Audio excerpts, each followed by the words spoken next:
우리의 태양은 황색 외성이라고도 불리는 우주에서 제법 유니크한 G형 주계열성 항성입니다. 이런 종류의 항성은 지금껏 발견된 항성 중 고작 1에서 2%가량에 불과할 정도로 매우 희귀한 편에 속합니다. 우주에 존재하는 가장 흔한 항성의 타입은 M형 주계열성인 적색외성으로 비율로 따지면 대략 80%나 됩니다. 우주에 별 10개가 있으면 그중 8개는 적색외성이라고 할 수 있죠. 그런데 이렇게 희귀한 태양이지만 지금껏 발견된 항성들의 리스트에서 비교해보면 더 밝은 별도, 더 큰 별도, 더 무거운 별도 수두룩 빽빽하게 많습니다. 이번 편에서는 태양이 다른 몇몇의 항성으로 바뀌면 지구의 하늘이 어떻게 보일지를 살펴볼까 합니다. 들어가기에 앞서 영상 내 시뮬레이션은 관측 데이터를 기반으로 제작되긴 했지만 시각적인 표현이 어려울 경우 임의로 설정한 부분이 많아서 실제와는 매우 큰 차이가 있을 수 있으니 단순 재미로 봐주시기 바랍니다. 지구에서 가장 가까운 외계 항성인 프록시마 센타우리입니다. 프록시마 센타우리의 지름은 태양의 14%가량 밖에 되지 않으며 질량은 태양의 12% 정도고 심지어 광도는 태양의 0.17% 밖에 되지 않습니다. 만약 프록시마 센타우리가 태양이라면 태양이 아니라 마치 하나의 커다란 별이 떠있는 듯 보일 겁니다. 우리의 눈으로 볼 때 항성이 내뿜는 빛의 색깔은 항성의 표면 온도에 따라 달라지게 되는데 뜨거운 별일수록 주로 파란색 빛으로 보이고 차가운 별일수록 주로 빨간색 빛으로 보이게 되죠. 프록시마 센타우리의 표면 온도는 대략 3000켈빈가량으로 M형 주계열성 중에는 중간 정도에 속하며 우리가 볼 때 매우 새빨간 붉은색으로 보입니다. 따라서 지구의 하늘은 타들어가듯 붉게 물들게 되며 광도가 매우 낮다 보니 가장 밝은 대낮이어도 마치 밤인 것처럼 매우 어둡고 칙칙한 하늘이 될 겁니다. 또한 지구까지 도달하는 복사 에너지의 양도 매우 적어지다 보니 지구의 온도는 영하 220도까지 떨어져 모든 것이 꽁꽁 얼어버립니다. 이런 환경에서는 어떤 생물도 살아남기 어려워지겠죠. 에리다노스 자리 엡실론입니다. 이 항성은 북유럽 신화에 등장하는 바다신 란의 이름이 붙여졌죠. 란은 오렌지색 외성인 K형 주계열성으로 적색 외성보다는 크고 황색 외성보다는 조금 작은 정도로 질량은 태양의 0.8배가량이며 반지름은 0.7배 정도입니다. 일반적으로 K형 주계열성의 표면 온도는 4000에서 5000켈빈가량인데 란의 표면 온도는 5000켈빈 정도로 온도가 꽤 높은 편에 속합니다. 란은 사실상 백색에 가깝지만 태양과 비교하면 미세하게 오렌지색을 띠는데 광도는 태양의 3분의 1 정도밖에 되지 않아서 만약 란이 태양이라면 지구의 하늘은 마치 노을이 지듯 다소 붉고 어두운 하늘이 될 겁니다. 한편 K형 주계열성의 골디락스 존에 있는 행성에는 외계 생명체의 존재 가능성이 매우 높을 것으로 생각됩니다. K형 주계열성은 M형 주계열성인 적색외성보다 더 뜨겁고 골디락스 존이 항성으로부터 더 먼 거리에 넓게 퍼져 있습니다. 이 때문에 여러 적색외성의 골디락스 존 내부의 행성들처럼 항성과 너무 가까워 조석 고정으로 자전이 멈추지도 않고 항성 플레이어에 직접적으로 영향을 받을 일이 드문데다 태양 같은 G형 주계열성보다 수명도 더 길며 DNA에 손상을 입히는 자외선 또한 적게 복사해서 생명체의 탄생에 유리한 환경일 수 있는 것이죠. 작은 개자리의 쌍성계 알파성 프로키온의 F형 주계열성 프로키온 A입니다. 황백색 외성인 F형 주계열성은 태양과 같은 G형 주계열성보다 크고 밝습니다. 프로키온 A는 태양 질량보다 1.5배가량 더 무겁고 지름은 2배 정도 크며 광도는 태양보다 7배 이상 더 밝죠. 표면 온도는 대략 6500켈빈가량으로 거의 완전한 백색을 띠고 있어서 태양이 만약 프로키온 A라면 지구의 하늘은 온통 눈부신 백색빛으로 뒤덮이게 됩니다.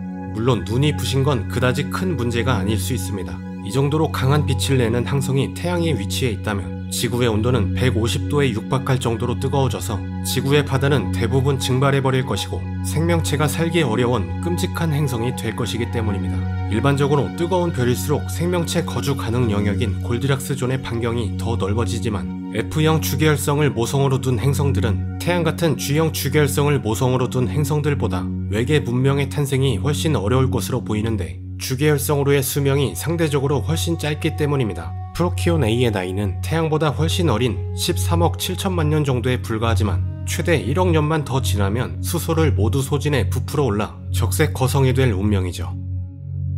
A형 주계열성이자 밤하늘에서 5번째로 밝은 별인 검은고자리 알파성 베가입니다. 베가는 북반구에서 4계절 모두 볼 수 있는 밝은 별이라서 인류의 천문학사에서 매우 중요한 위치에 있던 인지도 높은 항성이죠. 실제 태양을 제외한 외계 항성 중 인류가 가장 먼저 스펙트럼 사진을 촬영한 별이기도 합니다.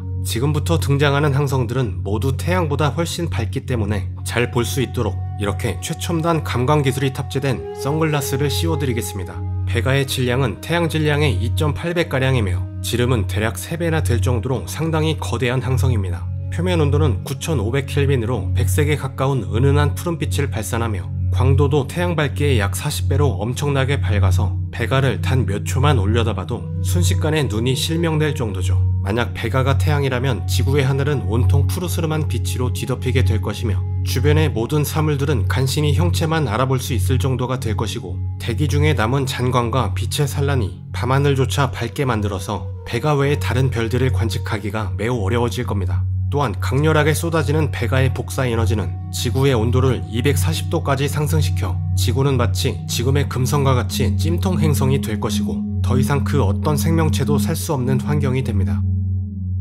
큰 곰자리 에타이자 B형 주계열성인 알카이드입니다. 이 항성을 찾기에는 아주 쉽습니다. 모두가 알고 있는 북두칠성에서 세 번째로 밝은 별이자 국자 손잡이 끝부분에 위치한 이 항성이 바로 알카이드이기 때문이죠. 알카이드 같은 B형 주계열성의 수는 우주에 있는 항성 1만 5천 개 중 1개꼴로만 존재해서 주계열성 중에서 굉장히 희귀한 편에 속합니다. 알카이드의 질량은 태양의 대략 6배가량이며 지름은 3.5배 정도입니다. 표면 온도는 2만 켈빈 정도에 달해서 매우 밝은 푸른빛을 띠고 있죠. 광도 또한 엄청나서 무려 태양의 700배나 되며 만약 태양 자리에 알카이드가 있다면 지구는 온통 밝은 푸른빛으로 감싸여 아무것도 보이지 않게 될 것이며 온도는 1200도까지 상승해 지표면 대부분이 녹아내려 용암이 들끓는 지옥의 행성이 됩니다. 알카이드의 복사 에너지는 너무나 강력해서 지금의 태양과 지구 거리에서 대략 25배 정도로 거의 해왕성 거리까지 멀찌감치 떨어져 있어야만 지금의 태양 정도의 밝기가 돼서 생명체들이 살 수 있을 정도가 될 겁니다.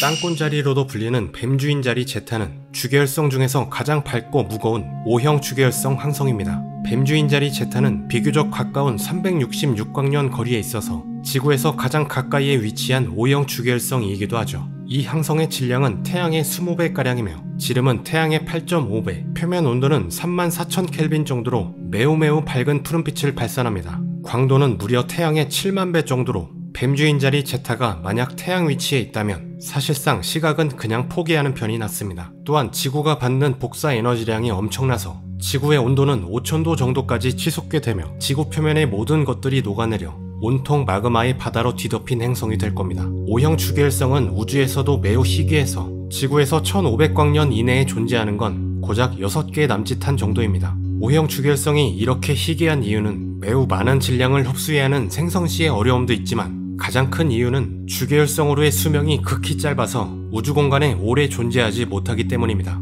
항성은 질량이 클수록 핵융합이 훨씬 더 빠르게 진행돼 내부의 연료도 빠르게 소진하는데 가장 무거운 주계열성인 O형 주계열성은 수명이 길어봐야 1억 년에 불과합니다. 이 정도면 우주의 시간으로 볼 때 찰나에 불과한 시간이죠.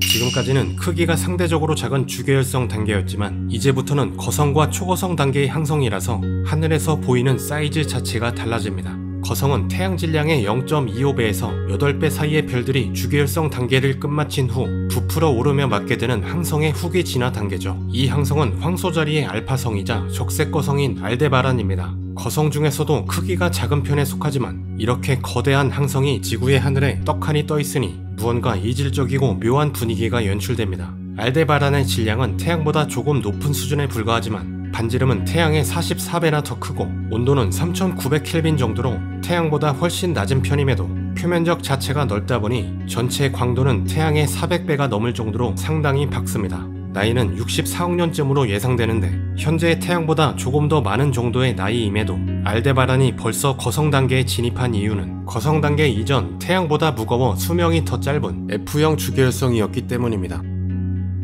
밤하늘에서 7번째로 빛나는 오리온자리 베타 항성인 리겔입니다. 베타 항성이지만 사실 알파 항성인 베텔게우스보다 평균적으로 보면 더 밝은 항성이죠. 리겔은 지구에서 볼 때는 하나의 점광원처럼 보이지만 실제로는 별이 3개로 구성된 3중 성계로 리겔 B와 리겔 C는 B형 주계열성이며 리겔 A는 청색 초거성입니다. 만약 리겔 A가 태양 위치에 있다면 지구의 하늘은 거대한 항성이 크기 때문에 이질감을 넘어 공포감이 엄습해오기 시작하죠. 이 거대한 리겔 A의 질량은 태양 질량의 20배가량이며 반지름은 태양의 75배 정도로 매우 무겁고 매우 크고 매우 밝은 항성입니다. 리겔 A의 나이는 고작 800만 년 내외로 태양과 비교하면 갓 태어난 애기 항성이지만 과거에는 B형 주계열성이었던 만큼 청색 초거성이 됐어도 온도가 12,000켈빈가량으로 뜨거워서 밝은 푸른빛을 발산하고 있는데 광도는 무려 태양 광도의 12만 배에 달합니다. 황새치자리 R은 지구의 밤하늘에 보이는 모든 항성을 통틀어 가장 크게 보이는 외계 항성입니다. 현재 헬륨을 거의 다 소진한 상태로 행성상 성운이 되며 최후를 맞이하기 바로 전 단계인 점근거성 단계의 항성이죠. 황새치자리 R의 질량은 태양과 유사하거나 약간 낮은 정도지만 반지름은 무려 300배에 육박합니다. 온도는 2700켈빈가량으로 매우 농도 짙은 붉은 빛을 띠며 면적이 매우 거대하다 보니 태양 광도의 4000배가 넘습니다. 황새치자리 R은 태양처럼 과거 G형 주계열성이었고 질량도 태양과 흡사하며 중원소의 함량도 비슷하다 보니 사실상 태양의 먼 미래의 모습이라고 해도 과언이 아닙니다. 우리의 태양은 대략 80억 년이 더 흐르면 황새치자리 R과 매우 흡사한 형태의 거대한 점근거성 형태로 진화할 것으로 예측되고 있죠. 다만 이 항성에 남아있는 수명은 길어봐야 고작 3천만 년 정도일 것으로 보이며 이 시간이 더 지나면 행성상 성운이 돼 품고 있던 모든 물질이 주변으로 흩뿌려지고 항성의 핵만 백색 외성으로 덩그러니 남아 우주 공간을 오랫동안 배회하게 될 겁니다. 태양 질량의 무려 125배, 반지름은 420배, 표면 온도는 12,000도인 청색 극대 거성 피스톨입니다. 피스톨은 피스톨 성운 중심 부분에서 밝게 빛나서 붙여진 이름으로 우리 은하 내의 항성 중에서도 손에 꼽을 정도로 밝고 강력한 항성으로 알려져 있죠. 이 정도로 거대한 청색 극대 거성이 지구의 하늘에 크게 자리 잡고 있으니 그 엄청난 규모에 압도되는 기분이죠. 사실 이 정도 크기의 항성이 태양 위치에 있다면 그냥 하늘 전체가 전부 항성으로 꽉 찬다고 해도 과언이 아닙니다. 하늘에서 항성의 경계 끝과 끝을 보려면 고개를 아주 많이 돌려야 해서 목 디스크를 조심해야 할 정도죠. 피스톨은 유명한 용골자리 에타만큼은 아니지만 매 순간 어마어마한 에너지를 우주 공간에 방출하고 있습니다. 대략 태양이 1년 동안 방출하는 에너지를 단 10초 만에 방출한다고 하죠. 이렇다 보니 피스톨의 수명은 매우 짧아서 고작 100만 년 후면 초신성이 돼 거대한 폭발을 일으킬 것으로 보입니다. 지금까지 인류가 발견한 항성 중 가장 거대한 항성이죠. 그 유명한 적색 극대 거성 스티븐슨 2-18입니다. 질량은 태양의 25배밖에 되지 않지만 지름은 무려 태양의 2150배나 됩니다. 이전까지 발견된 가장 큰 항성이었던 방패자리 UI보다 훨씬 큰 크기를 자랑하며 심지어 약 14억 킬로미터가량 되는 토성 궤도를 덮어버릴 정도로 커다랗습니다. 스티븐슨 2-18의 표면 온도는 약 3200켈빈으로 선명한 붉은빛을 띠며 면적이 워낙 넘사벽급으로 거대하다 보니 낮은 온도에도 불구하고 광도가 엄청나서 태양의 44만 배나 박습니다. 만약 스티븐슨 2-18이 태양 위치에 있다면 그 압도적인 크기로 그냥 하늘 전체가 온통 붉은빛을 내뿜는 항성으로 가득 차게 되며 매우 공포스러운 하늘이 연출될 겁니다. 스티븐슨 2-18의 막대한 에너지는 지구의 온도를 6000도까지 상승시킬 텐데 태양의 표면 온도가 약 6000도니 사실상 지구가 태양처럼 타들어가는 색다른 경험을 해볼 수 있을 겁니다. 항성의 나이는 약 2000만 년 정도로 추정되며 수만 년만 더 지나면 초신성 폭발로 소멸하면서 항성 블랙홀이 될 것으로 예측됩니다. 지금까지 몇몇 항성들의 간단한 정보와 함께 태양의 위치에 있다면 지구의 하늘에서 어떻게 보일지를 알아봤습니다. 만약 태양이 지구의 모항성이 아니었다면 온갖 생명체들이 번식하며 살아갈 수 있는 현재의 지구같이 생명 친화적인 환경은 꿈도 꿀 수 없는 얼음지옥이나 불지옥의 행성이었을 확률이 매우 높습니다. 우리는 이처럼 순전히 태양의 은혜로 존재할 수 있게 된 운 좋은 생명체들인 것이죠. 갑자기 태양이 예뻐 보이네요. 이상으로 영상을 마무리하겠습니다. 재미있게 보셨다면 구독과 좋아요 잊지 마세요. 시청해주셔서 감사합니다.